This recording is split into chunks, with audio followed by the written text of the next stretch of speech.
Bonjour et bienvenue à toutes et à tous dans cette nouvelle vidéo dans laquelle je vais terminer l'Oméga. Oui, je sais, vous ne l'attendiez plus cette vidéo, hein? Eh bien, entre les différentes commandes à honorer et la météo qui m'a un peu empêché de bosser, ça m'a bien occupé. Nous nous étions quittés sur la teinte de la table et de la tête. Je peux passer au montage à blanc. Je commence par les mécaniques, tout était déjà plus ou moins prêt, il n'y a plus qu'à les poser.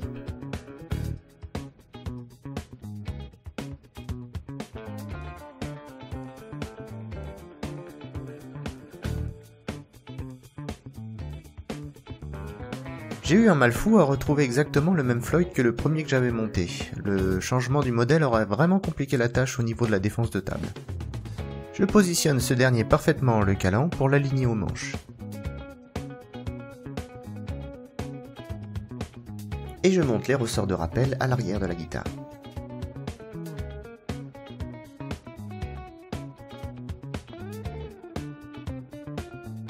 Je l'accorde alors provisoirement pour pouvoir tout tester et tout valider techniquement avant la finition.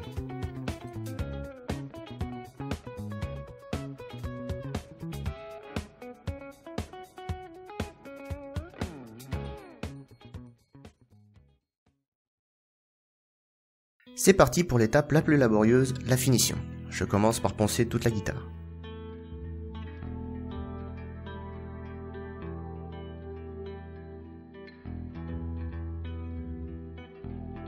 Je vais devoir passer un enduit d'après sur le bois nu, je dois donc camoufler mes tables teintées.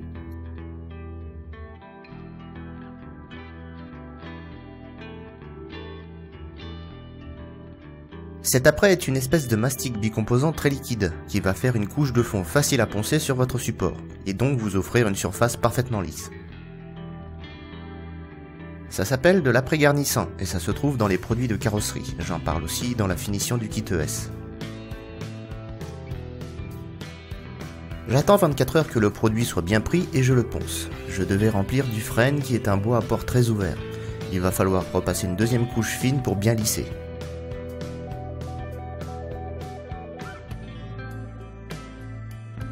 Mais avant, je bouge deux gros défauts avec du mastic bicomposant ordinaire.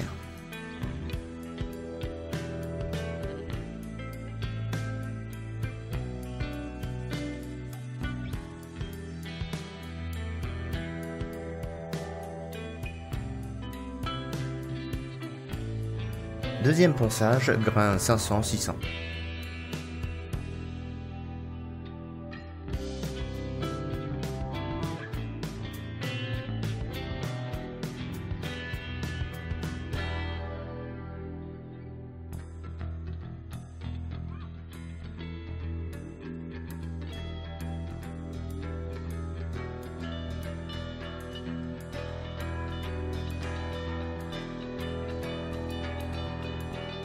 Après avoir décamouflé, je racle les résidus d'après sur la table et la tête et je racle aussi le haut du chanfrein.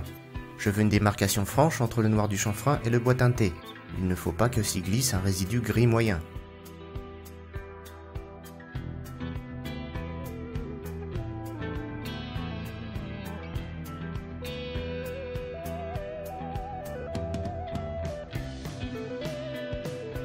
Un coup de noir mat sur les chanfreins et je fais ma démarcation en raclant et en ponçant.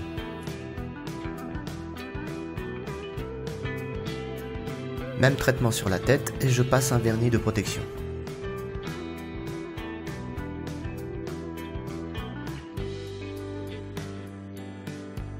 Je peux faire le reste de la peinture. Je commence par passer le noir mat sur l'ensemble du dos de la guitare.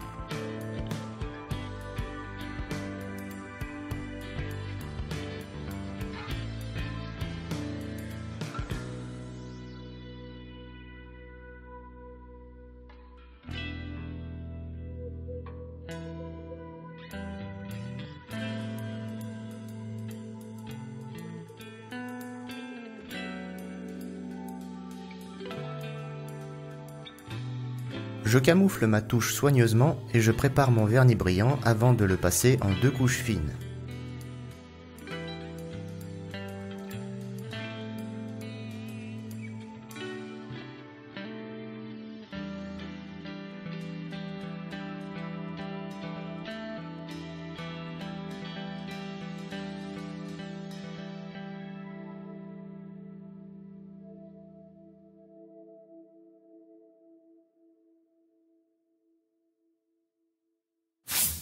Après avoir attendu au moins 48 heures de durcissage, je peux poncer et lustrer le vernis. Mais avant, je dois faire la plaque de fermeture de la défense arrière de Floyd, et je dois commencer par redéfoncer cet emplacement.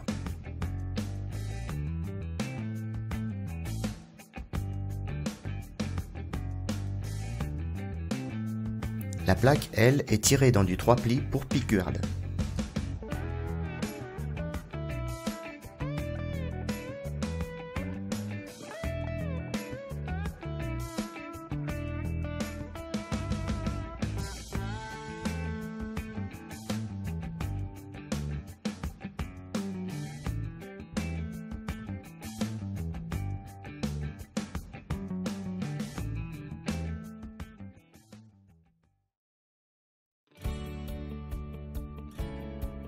Mais qu'est-ce que vous fabriquez? Pour cette toute première rubrique, je n'ai reçu qu'un seul projet de fabrication, celui de Frogs Atelier, qui est aussi un de mes tipeurs. Je voulais parler de sa fabrication, mais ce gaillard de Schnorr est youtubeur, et il n'en a pas qu'une à son actif et fait régulièrement des vidéos. N'hésitez pas à visiter sa chaîne, à laisser quelques pouces bleus et même vous abonner, il a envie de progresser et on ne peut que l'encourager dans cette optique. Il m'avait envoyé la fabrication du tableau noir magnétique que lui et son petiot ont fait pour la fête des mères. C'est une jolie réalisation, on sent que le souci de bien faire est présent. Aménagement d'atelier, fabrication d'outillage et test de matériel émaillent sa chaîne. J'allais te donner quelques conseils pour progresser, mais j'ai constaté en regardant tes vidéos que c'est déjà le cas. Je vais juste te dire d'essayer de soigner un peu ton cadrage. Essaye de réfléchir à l'avance comment tu vas intégrer ton clip à ton montage. Allège aussi tes miniatures. Une simple image de ta création ou un petit montage avec ta bouille suffit. Tu dois attirer l'œil et donner envie d'aller voir la vidéo. Elle doit être la plus lisible possible. Le reste viendra avec le temps et la pratique, comme c'est le cas pour moi. J'ai essayé de suivre un max de conseils et de bosser, et les habitudes viennent au fur et à mesure. Je te souhaite bon courage pour ta chaîne et ton travail, et je te remercie énormément pour ton soutien.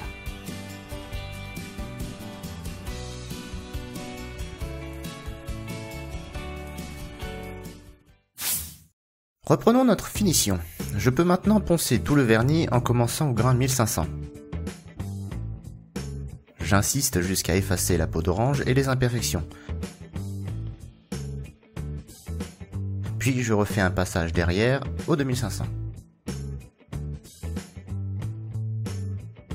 Je peux alors lustrer mon vernis. J'utilise ma polisseuse, ça ressemble à une grosse meuleuse avec un variateur de vitesse, avec un disque à peluche et du mirror. C'est en principe un produit pour faire briller les cuivres, mais c'est en fait un polish très fin, et je le trouve idéal pour polir le vernis. Il faut toujours maintenir le disque humide, pas mouillé hein, sinon avec la vitesse ça en gicle partout, et en plus votre mirror se barre avec. Il vaut mieux utiliser une vitesse modérée et travailler sur des petites zones. C'est l'heure de l'électronique. Je commence par blinder toutes les cavités à la peinture au graphite. Le mieux c'est qu'elles communiquent toutes entre elles, même par un petit trou, ça permet d'y mettre un peu de peinture et la conduction se fait. De cette façon votre blindage devient la masse de votre guitare comme pour une voiture. Plus besoin de tirer des fils pour mettre la masse. Je pose les micros bricolés maison, un double format simple en manche et un double formé de deux doubles formats simples en chevalet. J'ai trouvé que le style micro-rail lui allait vraiment bien, surtout en full black.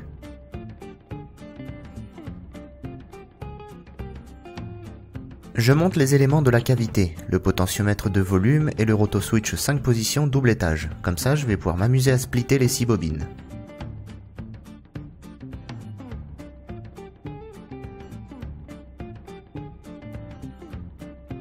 Je perce pour le jack tube et je le mets en place après l'avoir câblé.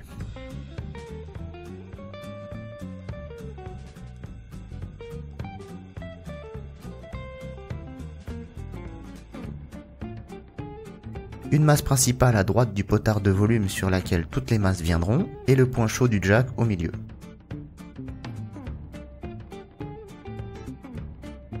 Je choisis un des communs du sélecteur et j'en fais le point chaud que je relie à la dernière patte du potard de volume. Je réunis les tresses et les fils noirs des micros qui sont respectivement le blindage et la masse.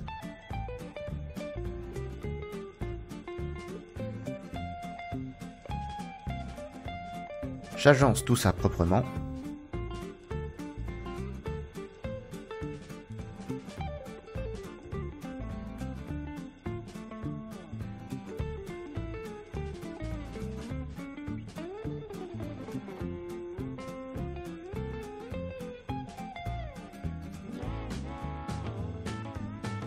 et je réunis à la masse principale.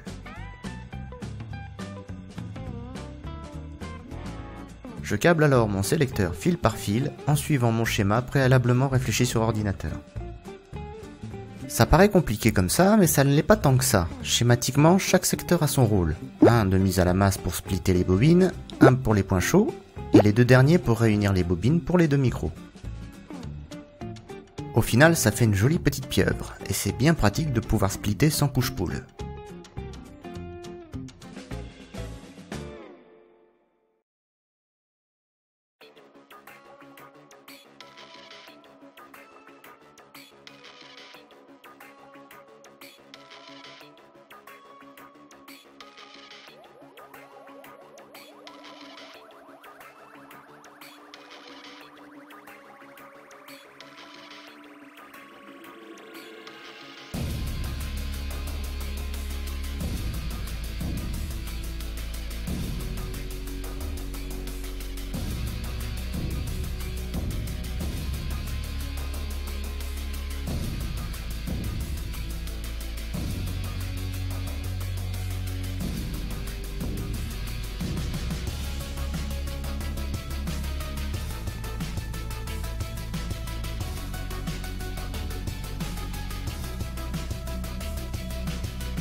L'Oméga est enfin terminé. La météo a repoussé un bout de temps sa finition.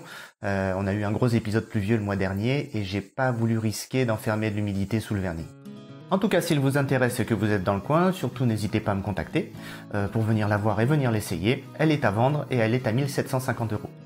N'oubliez pas de laisser un petit pouce bleu si vous avez apprécié. Je vous donne rendez-vous dans la prochaine vidéo. D'ici là, prenez soin de vous. Plein de bisous.